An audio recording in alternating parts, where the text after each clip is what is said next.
আমরা আমুদি মাছের একটু তেল ঝাল করছি, কিভাবে করছি একটু দেখতে থাকো।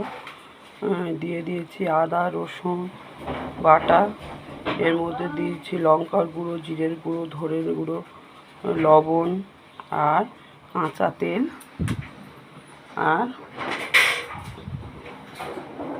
তেলের মধ্যে দিয়ে দিচ্ছি পেঁয়াজ কুচি।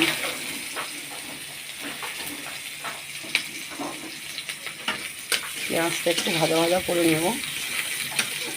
আর মাছটা আমি একটু মাখিয়ে নিচ্ছি সব কিছু দিয়ে। আমুদি মাছ তো অনেকেই অনেক রকমভাবে খেয়েছো, আর এইটা এইভাবে করে খেয়ে দেখো। কাঁচা মাছের মধ্যে মশলা মাখিয়ে দারুণ টেস্টের, একবার খেলে মুখে লেগে থাকবে, বারবার খেতে ইচ্ছা করবে। তো মাছটা আমার একটু ভাজা ভাজাও হয়ে এসছে। এবার আমি টমেটোটা দিয়ে দেব। টমেটো কুচিগুলোও দিয়ে দিলাম।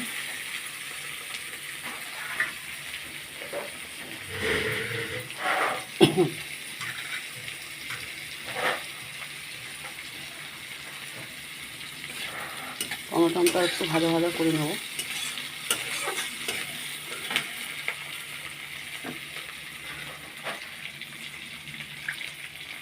এই মাছটা খুবই তাড়াতাড়ি রান্না হয়ে যায়, বেশিক্ষণ সময় লাগেনি। খুব তাড়া থাকলে এইভাবে রান্না করে নিলে খুব তাড়াতাড়ি রান্না হয়ে যায়। এটা আমার ভালো ভালো হয়ে গেছে। এর মধ্যে একটু রসুন দিয়ে দিলাম, অল্প একটু আদাও দিয়ে দিলাম।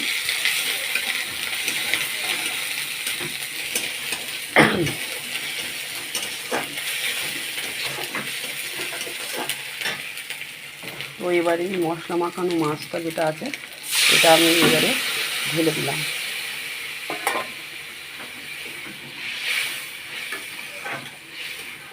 এতে আর আমি কিছু দেব না, এবার ঢাকা দিয়ে দেব।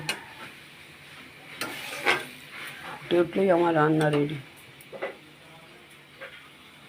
তো বন্ধুরা, তরকারিটা আমার হয়ে এসছে।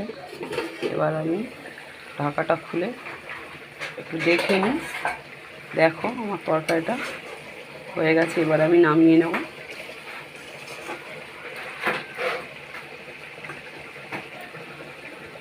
তো বন্ধুরা দেখো আমার তরকারিটা নামানো হয়ে গেছে। কত সুন্দর কালার এসছে দেখছো বন্ধুরা। হ্যাঁ, এরকমভাবে বানিয়ে খেয়ে দেখবে, দারুণ স্বাদ। কাঁচা তেল দিয়ে নামাবার আগে আর একটু খুব সুন্দর টেস্ট হয়। আমরা তো সবসময় এইভাবেই খাই, তোমরাও বানিয়ে খেয়ে দেখো। যাই হোক, ভিডিওটা ভালো লাগলে একটু শেয়ার করে দিও বন্ধুরা, একটু কমেন্ট করো সবাই।